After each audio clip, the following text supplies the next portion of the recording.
வச்சா காப்பாத்திருக்கான்னு சொன்னீங்கல்ல, logic ஆரம்பிச்சுதான் காப்பாத்திருக்காங்க. Logic ஆரம்பிச்சு எவ்வளவு பெரிய தப்பு. ஒரு அயோக்கியரை மட்டும் அயோக்கியன்னு சொல்லாதீங்க தம்பி. அது உங்க கூட இருக்கிறது உப அயோக்கியர்கள் இருக்காங்கல்ல, அவங்க எடுத்து விடுங்க. பண்றாங்க சின்ன பிள்ளைங்களை பாலியல் அபியூஸ் பண்ணதுன்னு அடிச்சுட்டு வந்திருக்கலாம். அந்த சந்தேகம் வராது. அறிவு இல்லையான்னு கேட்கிறேன். குழந்தையோட தங்க வேண்டிய அவசியம் என்ன இருக்கு? ப்ரூஃப் ஆயிட்டு தான் ரூம் கொடுப்பீங்க. குழந்தையோட தங்க வேண்டிய அவசியம் என்ன இருக்கு? ரூம்ல பதில் சொல்லுங்க. உங்க குழந்தை என்ன அட்மாஸ்பியர்ல வளர்றதுன்னு விசாரிப்பாங்க. 5 நாளைக்கு ஒரு வாட்டி நீ குழந்தைய காட்டணும். ஒரு மாசம் ஒரு வாட்டி கோட்டை காமிச்சிட்டு போலாம் ஆர்டர் போட்டிருக்காங்க.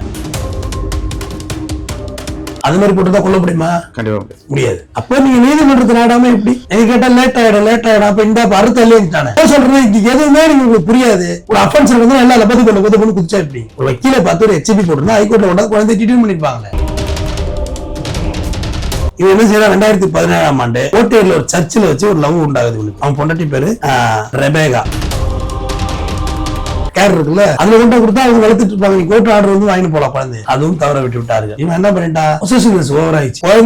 குழந்தை என்கிட்ட பிரிச்சுட்டா நானும் குழந்தைய செத்துருவோம்.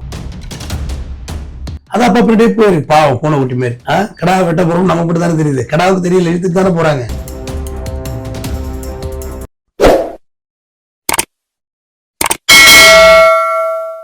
வணக்கம் சார். வணக்கங்க சார். சென்னையில சதீஷ்னு சொல்லிட்டு ஒருத்தர் தான் குழந்தையே வந்து பாத்தீங்கன்னா கழுத்தறுத்து கொண்டு இருக்காரு.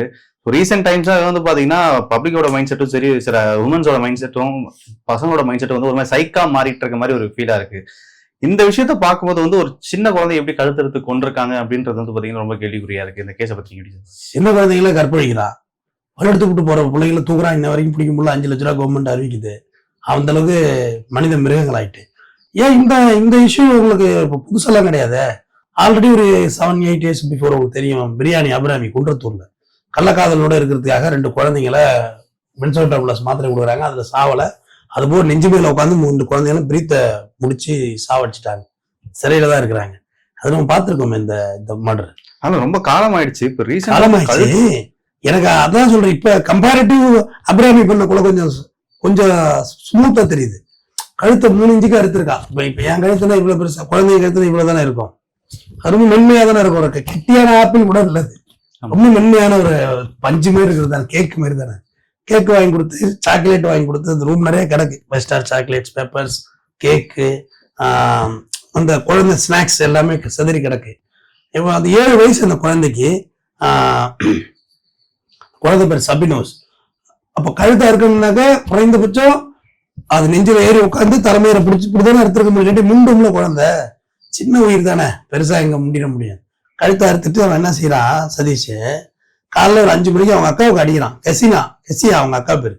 அக்காவுக்கு அடிக்கிறான். இது எங்க நடக்குதுன்னா, ஆலந்தூர் இருக்குல்ல, அதுல MA சாலையில் உள்ள ஒரு நல்ல பெரிய ஹோட்டல் அது நடக்குது. அடிச்சு இது மாதிரி குழந்தைய கழுத்தை அறுத்து கொண்டுட்டேன், நானும் சூசைட் பண்ணிக்கிறேன் அப்படின்னு சொல்லிட்டு போனை வச்சிடறான்.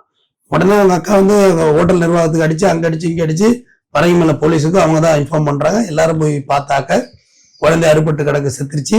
இவன் வந்து கழுத்தை அறுத்துக்கிட்டு உயிருக்கு போராடிட்டு கிடக்குறான். அப்புறம் இவனை மீட்டு ஹாஸ்பிட்டலுக்கு அனுப்புறாங்க. குழந்தைய குளம்பட் GH பிரேத அட்டாப்சிக்கு உடற்குறாய்வுகளுக்கு அனுப்புறாங்க. சரி, இது என்ன நடந்தது அப்படின்னு அப்படியே கொஞ்சம் பின்னோக்கி போவோம். இவன் யாருன்னு கேட்டீங்கன்னா, சதீஷ் யாருன்னா ஐனாவரத்தை சார்ந்த அந்த பழைய ஸ்பீக்கர்லாம் வாங்கி ரிப்பேர் பண்ணி வைக்கிறது, ஸ்பீக்கர் வாடகை கூடுறது, இந்த மாதிரியான ஒரு தொழில் செய்த ஒரு நபர். இவன் என்ன செய்யறான்? 2017ஆம் ஆண்டு கோட்டையில ஒரு சர்ச்சில் வச்சு ஒரு லவ் உண்டாகுது இவனுக்கு.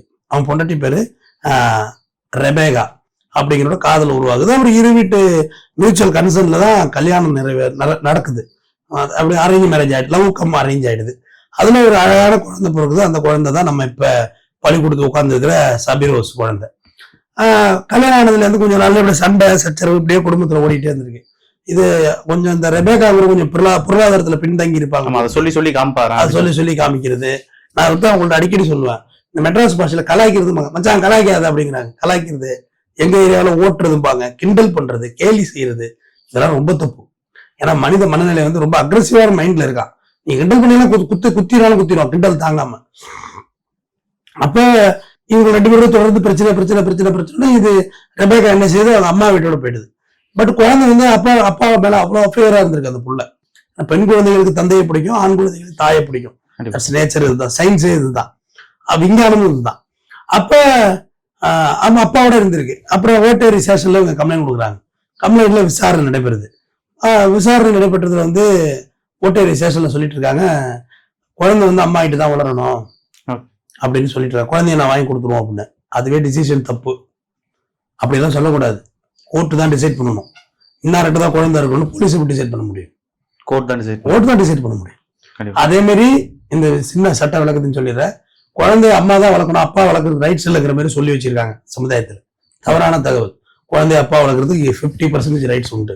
அது எப்படி ரைட்ஸ் எடுக்கணும்னா, தாயோட நடத்தை சரியில்லை, தாயிட்ட பினான்சியலா சவுண்ட் இல்லை, அதாவது பொருளாதார வீக்னஸ் இருக்கு, என்னைகிட்ட பொருளாதாரம் இருக்கு, இந்த குழந்தைய நல்ல எஜுகேஷன் நான் கொடுக்க முடியும், நான் நல்ல அட்மாஸ்பியர் என்கிட்ட இருக்கு, எங்க அம்மா இருக்காங்க, வளர்க்கறதுக்கான வழிகள் இருக்கு, தாய்க்கு வேற இல்லீகல் அஃபேர் இருக்கு, அவன் வீட்டுக்கு வந்து போறான், இந்த மாதிரி நான் சொல்ற விஷயம் இது மாதிரி நிறைய இருக்குது. ஒரு எக்ஸாம்பிள் சொன்னேன்.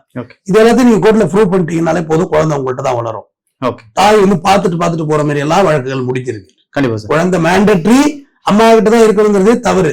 அப்போ குழந்தைய வாங்கி கொடுத்துட போறாங்க அப்படின்ற பயம் இருக்கு, ஏற்பட்டிருக்கு. போலீஸ் என்ன சொல்றாங்க, தாயிடம் குழந்தை வளருவதுதான்ப்பா சரிங்கிற மாதிரி சொல்லியிருக்காங்க. அப்ப என்ன ஆகிப்போச்சுன்னா, இந்த மேலும் வந்து குழந்தை என்கிட்ட பிரிச்சுட்டீங்கன்னா நானும் குழந்தைய செத்துருவோம் அப்படின்னு சொல்லியிருக்கான் சதீஷ். அப்ப மட்டும் ரெபேக்காவோட போய் ஓட்டேரி காவல் நிலையத்துல ஜூலை 21 புகார் கொடுக்குறாங்க. இந்த மாதிரி குழந்தைய அவன் கொன்றுவேன்னு சொல்றான், மிரட்டுறான் அப்படின்னு ஃப்ரீயா இன்ஃபர்மேஷன் கொடுத்துருக்காங்க, போலீஸ்க்கு கொடுத்துருக்காங்க. அந்த இன்ஃபர்மேஷன் வந்து கரெக்டா கேதர் பண்ணாக்கல அந்த மரணத்தை தவிர்த்திருக்க முடியும். நேத்தான் நடக்குது, ஒரு நாள் தானே கூப்பிட்டு வைக்கவாப்பா, என்னப்பா இப்படி பேசுறியாம, இதெல்லாம் தப்பு, இப்படிலாம் மிரட்டினு உங்களை ரிமாண்ட் பண்ணி விட்டுருவேன், என்ன பேசிட்டு இருக்க, குழந்தை 2 பேருக்கு வேண்டாம், நாங்க உண்ட ஹோம்ல கொடுக்குறோம், கோர்ட்ல கேஸ் போட்டு குழந்தைய வாங்கிக்கின்னு சொல்லிட்டு போயிருக்கலாம். அதுக்கு ரைட்ஸ் இருக்கு. குழந்தைய கொண்டு போய் எஃப்ஐஆர் போட்டு ஹோம்ல கொண்டு ஹேண்ட் ஓவர் போட்டதுக்கு ரைட்ஸ் இருக்கு, போலீஸுக்கு இருக்கு. குழந்தைய சைல்டு பாதுகாப்பு கேர் இருக்குல்ல, அதுல கொண்டு கொடுத்தா அவங்க வளர்த்துட்டு இருப்பாங்க. நீ கோர்ட் ஆர்டர் வந்து வாங்கிட்டு போலாம் குழந்தைய.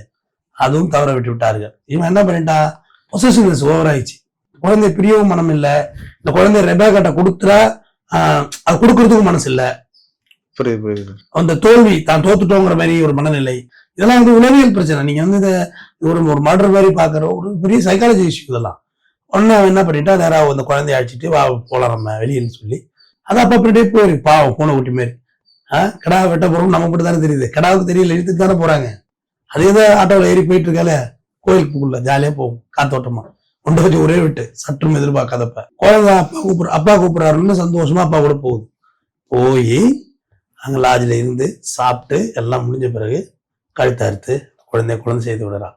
முதல் கட்ட விசாரணை இப்பதான் போயிட்டு இருக்கு. அவங்க அம்மாலாம் பக்கமா பேட்டி கொடுக்குது. எப்படின்னா, ஒரு கண்ணத்தையில இருந்தால் மறுகண்ணத்தை காட்டு அப்படின்ற சர்ச்சில் உருவான காதல் எவ்வளவு பொறுத்து போகணும்னு இயேசுநாதர் சொல்லியிருக்காரு. பொறுமை யார்ட்டுமே இல்லை. முதல்ல யாருமே விட்டு கொடுக்க தயாராகவே இல்லை தம்பி. சார், இப்போ டிவோர்ஸ்ன்னு சொல்லிட்டு அப்ளை பண்ணிருக்காங்க. ஸோ வந்து இப்போ ரீசெண்டா அந்த டிவோர்ஸ் கேஸ் நிறையவே பாக்குறோம். இந்த இடத்துல வந்து பாத்தீங்கன்னா, இந்த குழந்தைன்றது வந்து நடுவுல மாட்டிக்கிட்டு தான் பெரிய ப்ராப்ளம் ஆகுது. அவங்க சொல்றாங்க 3 மாசமா என் குழந்தை நான் கண்ணால கூட பாக்கல அப்படின்றாங்க.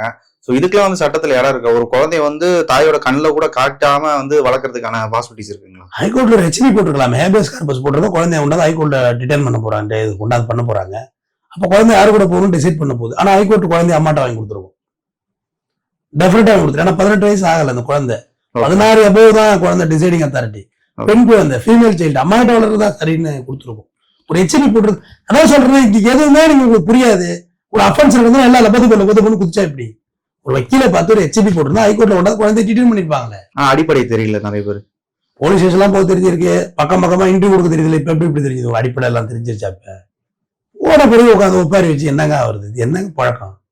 வழக்கறிஞரை பார்த்தா ஹைகோர்ட்ல ஹெச்பி போட்டிருப்பாங்க, ஹேபியஸ் கார்பஸ் போட்டா ஒரு 4வது நாள் கொண்டாந்து டிடெயின் பண்ணுவாங்க. பண்ணியே ஆகணும், போலீஸ் பண்ண முடியாதுன்னு சொல்லவே முடியாது, கொண்டாந்து ஒப்படைச்சிருப்பாங்க.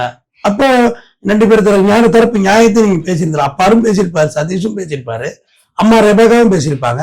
கோர்ட் டிசைடட், இந்த குழந்தை நீ எடுத்துட்டு போற பக்காவா சேஃப்டி பண்ணணும், ஒரு வாரத்துக்கு ஒரு வாட்டி கொண்டாந்து ஷோ பண்ணணும்னு ஆர்டர் போட்டிருக்காங்க குழந்தைய. இல்ல குடும்ப நல அதிகாரிகள், குழந்தைகள் நல அதிகாரி உங்க வீட்டுக்கு வருவாங்க, உங்க குழந்தை என்ன அட்மாஸ்பியர்ல வளர்றதுன்னு விசாரிப்பாங்க. 5 நாளைக்கு ஒரு வாட்டி நீ குழந்தைய காட்டணும், ஒரு மாசத்துக்கு ஒரு வாட்டி கோர்ட்ல கொண்டாந்து காமிச்சிட்டு போலாம் ஆர்டர் போட்டிருக்காங்க. அது மாதிரி போட்டுதான் கொல்ல முடியுமா? கண்டிப்பா முடியாது. அப்ப நீங்க நீதிமன்றத்தை நாடாம எப்படி?